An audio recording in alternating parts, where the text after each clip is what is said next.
Student, कैसे हैं आप सभी। आई होप आप सभी अच्छे होंगे। लास्ट टॉपिक हमने पढ़ा था एपिथेलियम और आज पढ़ेंगे कनेक्टिव टिश्यू।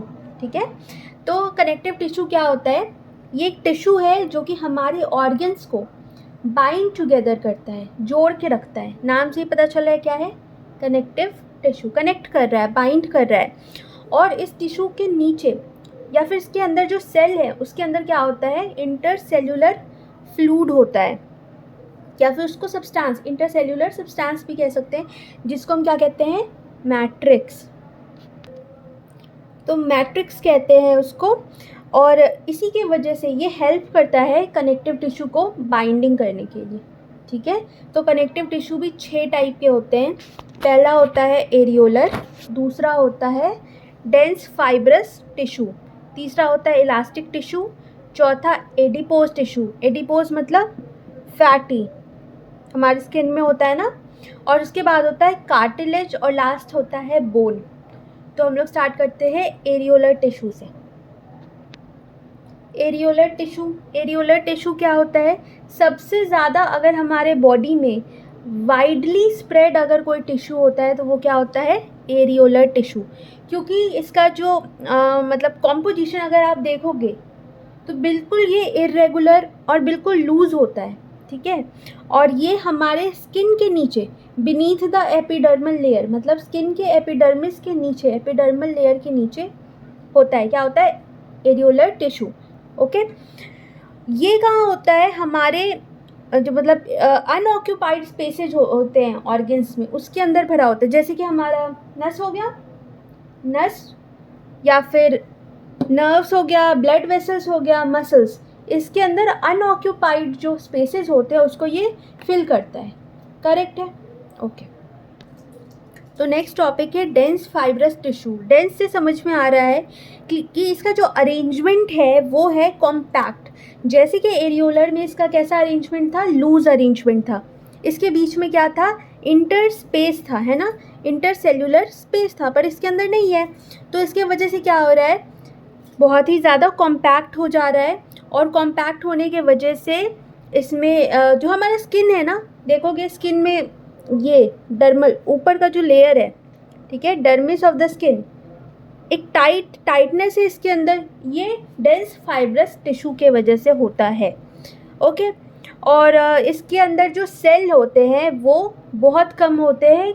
अगर एरियोलर टिश्यू से कंपेयर किया जाए तो एरियोलर के ज़्यादा होते हैं, इसमें कम होते हैं। इंटरस्पेस कम होते हैं। कहाँ प्रेजेंट होता है, dermis of the skin. Okay, clear हो गया।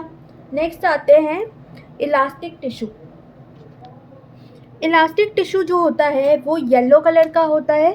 ठीक है, और इसके जो इलास्टिक फाइबर्स के नंबर होते हैं वो भी कई ज़्यादा होते हैं। ये कहाँ प्रेजेंट होता है, जहाँ स्ट्रेंथ लगती है। जैसे कि हमारे विंड पाइप के पास ट्रैकिया हो गया, ट्रैकिया को कॉन्ट्रैक्ट और रिलैक्स करने में इलास्टिसिटी की ज़रूरत पड़ती है। ब्रोंकाई, रेस्पिरेशन लंग्स में हो रहा है तो ब्रोंकाई भी होता है। इसकी वजह से यहाँ पे इलास्टिसिटी होनी बहुत ज़रूरी है। कौन सा फाइबर है, इलास्टिक टिश्यू। ये स्ट्रक्चर के थ्रू देखो, ये है ट्रैकिया और ये है ब्रोंकाई। ठीक है, तो यहाँ पे ही क्या होता है, इलास्टिक टिश्यूज़ प्रेजेंट होते हैं। क्लियर है, आई होप। चलिए आगे बढ़ते हैं। अब हमारा नेक्स्ट टॉपिक है एडिपोज टिश्यू, जिसको हम लोग फैटी टिश्यू भी कहते हैं। एडिपोज टिश्यू, इसके अंदर बहुत सारे बड़े बड़े जो होते हैं सेल्स होते हैं। ठीक है, मतलब कि लार्ज राउंडेड सेल्स होते हैं, जो कि इसमें जो साइटोप्लाज्म होता है ना, वो किससे भरा होता है, फैट से भरा होता है। तभी हम इसको क्या कहते हैं, फैटी टिश्यू।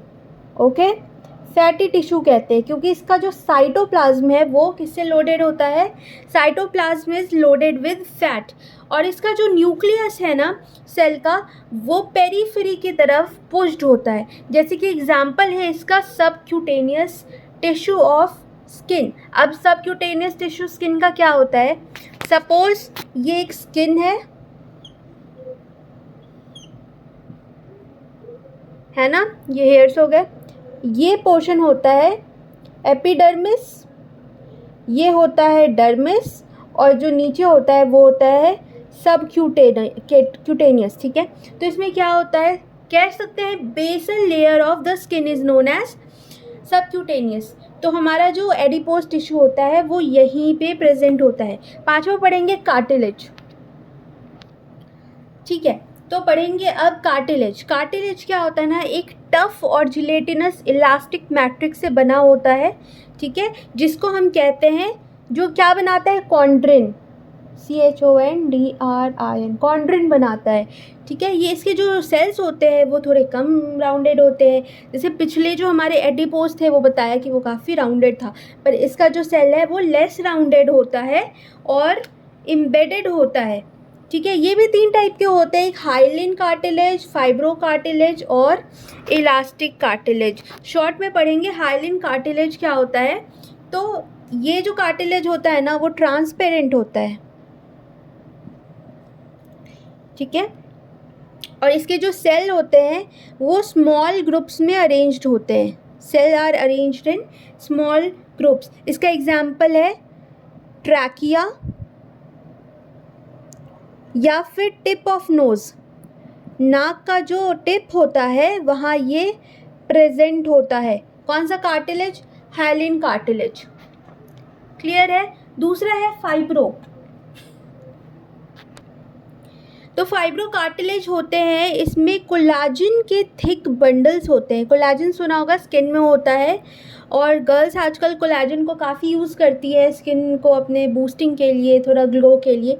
तो बेसिकली ये क्या स्किन का ही पार्ट होता है ना। तो कोलाजन जो है एक तरह का फाइबर होता है, वो यहाँ थिक बंडल्स में होता है। कहाँ प्रेजेंट होता है, फाइब्रो कार्टिलेज में। और ये जो फाइब्रो कार्टिलेज होते हैं वो प्रेजेंट होते हैं इंटरवर्टिब्रल डिस्क में। ये कहाँ होता है, ये इंटरवर्टिब्रल के डिस्क जो है, आपने स्पाइन देखा होगा, स्पाइन देखा है ना, स्पाइन में कई सारे डिस्क होते हैं। तो इन डिस्क के बीच में यहाँ पे देख सकते हो जो स्पेस है, यहीं पे होता है इंटरवर्टिब्रल डिस्क की इन पोर्शन में होता है फाइब्रो कार्टिलेज, क्लियर है। अब इसका जो थर्ड पार्ट है वो है इलास्टिक। इलास्टिक कार्टिलेज जो है ना वो हाइलिन से काफ़ी ज़्यादा मिलता जुलता है, ये काफ़ी सिमिलर होता है, क्योंकि इसमें भी एक नेटवर्क ऑफ ब्रांचिंग होती है। नेटवर्क ऑफ क्या होती है, ब्रांचिंग। और ये मतलब ये भी कोलाजनस फाइबर को रीजॉइनिंग में हेल्प करता है। इसमें भी जो मैट्रिक्स का रंग होता है वो किस कलर का होता है, येलो कलर का होता है, ठीक है। इसमें भी ट्रांसपेरेंट टू येलो हो रहा था, पर ये जनरली येलो कलर का होता है। और ये कहाँ होता है,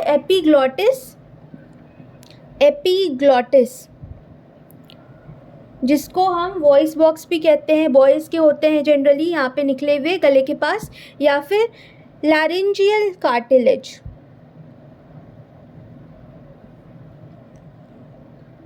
ठीक है, तो हमारा ये कार्टिलेज का टॉपिक अभी ख़त्म हुआ। लास्ट जो है वो है हमारा बोन। तो बोन शुरू करते हैं, फिर आपका जो ये टॉपिक हमारा चल रहा था कनेक्टिव टिश्यू वो ख़त्म हो जाएगा। चलिए जी, तो लास्ट टॉपिक है बोन। बोन जो है वो हार्डेस्ट कनेक्टिव टिश्यू है, सबसे हार्ड कनेक्टिव टिश्यू यही होता है। पता ही है, हमारे बॉडी में टच करके भी, फील करके आप पता लगा सकते हो। और हाँ, लास्ट में कार्टिलेज बताया था मैंने। कार्टिलेज का एक और एग्जांपल होता है, आप अपने ईयर को देखोगे तो कान में जो आप टच करोगे तो बिल्कुल सॉफ्ट होता है, जहाँ पे लड़कियाँ पियर्सिंग करवाती हैं, वो बोन नहीं, वो कार्टिलेज होता है, ठीक है। कितना फ्लेक्सिबल होता है, टच करके देखो तो वो क्या है, कार्टिलेज है। पर ये बोन है, वो सॉफ्ट है, और ये क्या है, हार्ड है। सॉफ्ट है, फ्लेक्सिबल है, वो एक तरह का क्या है, कार्टिलेज। पर ये बोन है, बोन वैसा नहीं होता है, ठीक है, उसमें इतनी ज़्यादा फ्लेक्सिबिलिटी नहीं होता है, तभी इसको कहते हैं हार्डेस्ट कनेक्टिव टिश्यू, ठीक है। इसके अंदर कैल्शियम होता है, फॉस्फेट कैल्शियम कार्बोनेट इसके अंदर प्रेजेंट होता है। तो बहुत लोग जो कैल्शियम खाते रहते हैं, ज़रूरी नहीं है कि आप पूरा एक बॉटल ख़त्म कर दो तो आपके अंदर, नहीं, बहुत ज़्यादा कैल्शियम लेना भी घातक हो सकता है, उसके वजह से बहुत सारी प्रॉब्लम्स आ सकती है। तो जितना आपको डॉक्टर ने प्रिस्क्राइब किया है ना, आप उतना ही लिया करो, otherwise it can cause another problem, ठीक है। आगे बढ़ते हैं। तो बोन के कितने टाइप्स के होते हैं, बोन 4 टाइप्स के होते हैं। पहला होता है पेरियोस्टम, ठीक है। ये क्या होता है, ये एक फाइब्रस टिश्यू का मेंबर होता है और ये जो अपना बोन का जो सरफेस है उसको जो कवर करता है वो पेरियोस्टियम ही कवर करता है। ठीक है, पेरियोस्टियम यही कवर करता है। उसके बाद होता है कॉम्पैक्ट बोन। ठीक है, तो पेरियोस्टियम की जो नीचे वाला जो पोर्शन है वो है कॉम्पैक्ट बोन। ठीक है, तो ये भी काफ़ी डेंस सब्सटेंस होता है, हार्ड होता है।